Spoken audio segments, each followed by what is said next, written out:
আসসালামু আলাইকুম এভরিওয়ান, স্বর্ণাজ কিচেনে আপনাদের স্বাগতম। কেমন আছেন সবাই? আশা করি আল্লাহর রহমতে সবাই খুব ভালো আছেন। আজকে আমি আপনাদের মাঝে শেয়ার করব চিকেন রোল রেসিপি। আশা করি আমার আজকের ভিডিওটিও আপনাদের কাছে ভালো লাগবে। আমি প্রায় 3 থেকে 4 দিন পর আজকে একটা ভিডিও শেয়ার করছি। অবশ্যই সম্পূর্ণ ভিডিওটি দেখে নেওয়ার অনুরোধ রইল। চলুন তাহলে দেখে নিই। প্রথমেই এখানে আমি চিকেনগুলো ম্যারিনেট করে রাখব। এখানে মুরগির বুকের মাংস নিয়েছি, এটা ব্রয়লার মুরগির বুকের মাংস। প্রথমে আমি লবণ দিয়ে দেব স্বাদ অনুযায়ী। অবশ্যই চিকেনটা একটু ম্যারিনেট করে রোলটা তৈরি করার চেষ্টা করবেন, তাহলে সেটা খেতে খুবই ভালো লাগে। এখানে 1 চামচ রসুন বাটা দিয়ে দিলাম, আর সেই সাথে 1 চামচ দিয়ে দিলাম আদা বাটা, হাফ টেবিল চামচ দিয়ে দিলাম হলুদ গুঁড়ো, হাফ টেবিল চামচ মরিচ গুঁড়ো, টালা জিরার গুঁড়ো দিয়ে দিলাম হাফ টেবিল চামচ, ধনিয়া গুঁড়ো দিয়ে দিলাম হাফ টেবিল চামচ, আর এখানে আমি সয়া সস দিয়ে দিলাম 1 টেবিল চামচ।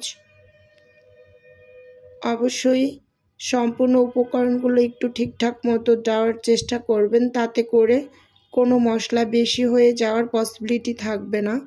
এখানে আমি একদম অল্প করে একটু টমেটো সস দিয়ে দিচ্ছি, হাফ টেবিল চামচের মতো হবে।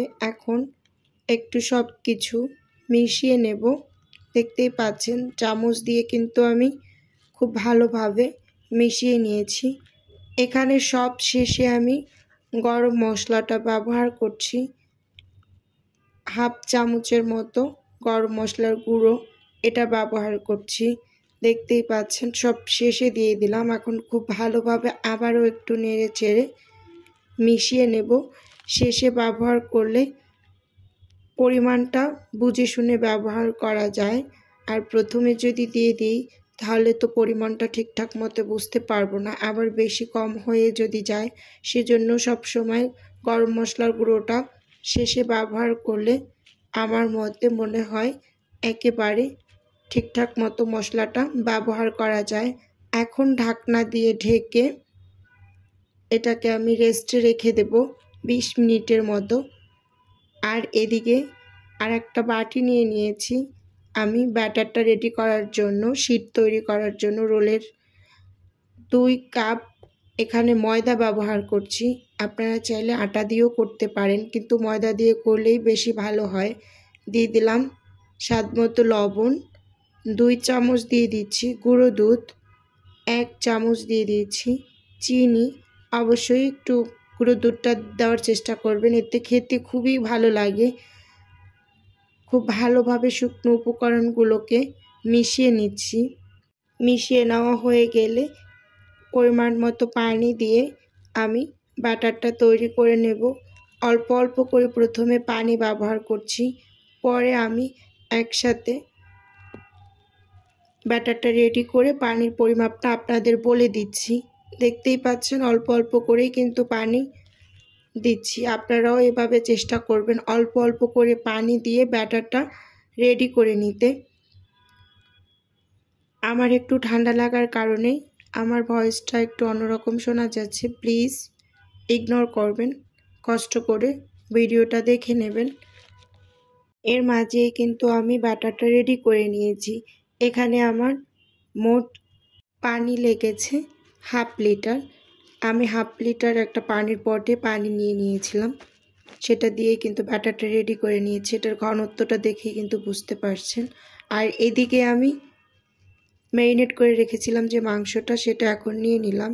চুলোতে একটা প্যান বসিয়ে দিয়েছি, সেই সাথে অল্প কিছু পরিমাণ তেল দিয়ে দিয়েছি, এখানে 4 থেকে 5 টেবিল চামচের মতো হবে।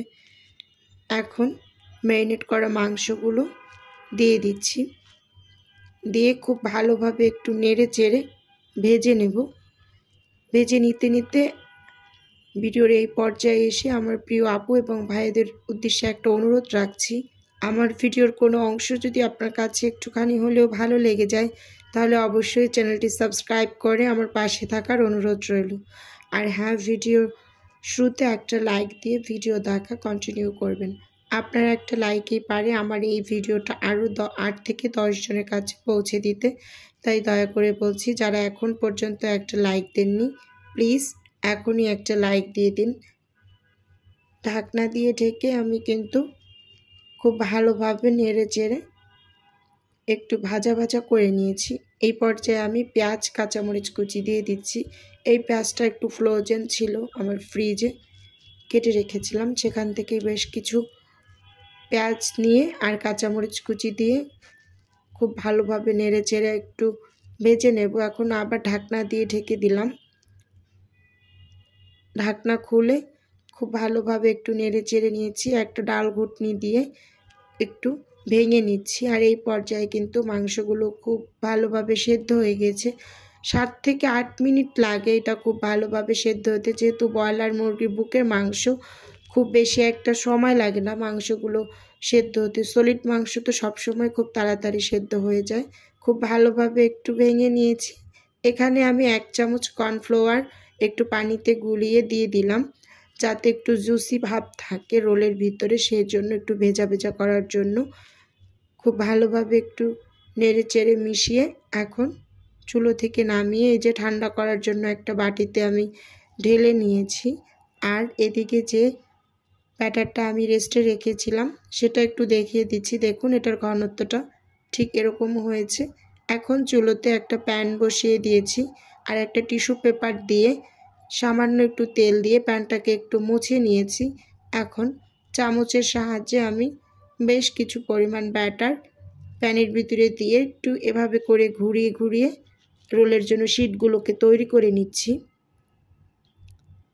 1 মিনিটের মতোই লাগে একটা শিট তৈরি করতে। দেখেন উপরটা কিন্তু আস্তে আস্তে শুকিয়ে আসছে। এখন আমি একটা খুন্তির সাহায্যে এটাকে উল্টে দেব।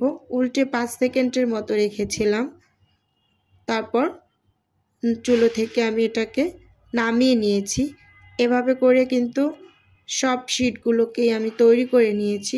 দেখতেই পাচ্ছেন, একটু দেখিয়ে দিচ্ছি। দেখুন খুব পাতলাই কিন্তু হয়েছে। এভাবে পাতলা করেই কিন্তু শিটগুলো তৈরি করার চেষ্টা করবেন। এখন একটা শিট আমি এখানে নিয়ে রোলগুলোকে তৈরি করে নেব। এখানে আমি 4 টেবিল চামচ ময়দা একটু পানিতে গুলিয়ে একটা আঠার মতো তৈরি করে নিয়েছি। এখন ওই যে হাত দিয়ে কিন্তু লাগিয়ে দিচ্ছি, দেখতেই পাচ্ছেন। এভাবে কিন্তু সম্পূর্ণ শিটের গায়ে এভাবে লাগিয়ে দেবেন। এখন চামচ দিয়ে আমি বেশ কিছু পরিমাণ চিকেনের যে পুরটা রেডি করে রেখেছিলাম সেটা দিয়ে দিচ্ছি। একটু বেশি করেই দিচ্ছি খেতে যাতে ভালো লাগে। আর আমি একটু মেহমানদের জন্য তৈরি করছি, সেজন্য একটু বেশি বেশি করে পুরটা দিয়ে নিচ্ছি। এখন এই যে দেখতেই পাচ্ছেন খুব ভালোভাবে মুড়িয়ে আমি রোলের শেপ করে বানিয়ে নিয়েছি। একটা তৈরি হয়ে গিয়েছে। এখন আমি আরও একটা তৈরি করে আপনাদের দেখিয়ে দিচ্ছি। আসলে আমি খুব ব্যস্ততার কারণে কিন্তু অনেক আপুদের ভিডিও দেখতে পারতেছি না। কিছু কিছু আপুদের ভিডিও দেখে নিচ্ছি। আপনারা প্লিজ রাগ করবেন না, যেহেতু রমজান মাস একটু ব্যস্ততার মধ্যেই দিনগুলো পার হচ্ছে। আর আমার ভিডিওতেও কিন্তু ভিউজের পরিমাণ খুবই কম, চ্যানেলটা ডাউন হয়ে গিয়েছে আমি রেগুলার কাজ করছি না বলে। সেজন্য এখানে কিন্তু আমি সব রোলগুলোকে বানিয়ে নিয়েছি। এখন শিট তৈরি করার জন্য যে ব্যাটারটা রেডি করে রেখেছিলাম সেখান থেকে আমি কিছুটা পরিমাণ রেখে দিয়েছিলাম এই যে কোট করে নেওয়ার জন্য। আর এখানে আমি ব্রেড গাম নিয়ে নিয়েছি, এটা আমি হাতে তৈরি করে নিয়েছি পাউরুটি দিয়ে। এখন একটা রোল আমি এই যে ব্যাটারের মধ্যে চুবিয়ে ব্রেড গামে গড়িয়ে নেব। কাঁটা চামচ দিয়ে দিলাম। এখন হাত দিয়ে ঠিক এভাবে করে খুব সুন্দরভাবে যে ব্রেড গামের ভিতরে কিন্তু কোট করে নিচ্ছি। আপনারাও এভাবে করে কিন্তু রোলগুলো তৈরি করে নিতে পারবেন। আর এটা খেতে খুবই ভালো লাগে। অবশ্যই একবার বাসায় বানিয়ে খেয়ে দেখবেন। এই রমজানে ট্রাই করবেন বানিয়ে খেতে ইফতারে। আর এটা কিন্তু মেহমান আপ্যায়নের জন্য খুব মজার একটা নাস্তা আইটেম। অবশ্যই আপনারা এভাবে করে নাস্তাগুলোকে তৈরি করে নেবেন। এই যে আমি তৈরি করে নিয়েছি একটা একটা করে, আর এখন আমি এটাকে একটু ডিপ ফ্রিজে ফ্রোজেন করব। আর আমি ভাজার পরের অংশটা ভিডিও করেছি, বাট ফোনে খুঁজে পাচ্ছি না, দুঃখিত, দেখাতে পারলাম না। এই যে সব তৈরি করে নিয়েছি। আজকের ভিডিও এ পর্যন্তই। আল্লাহ হাফেজ।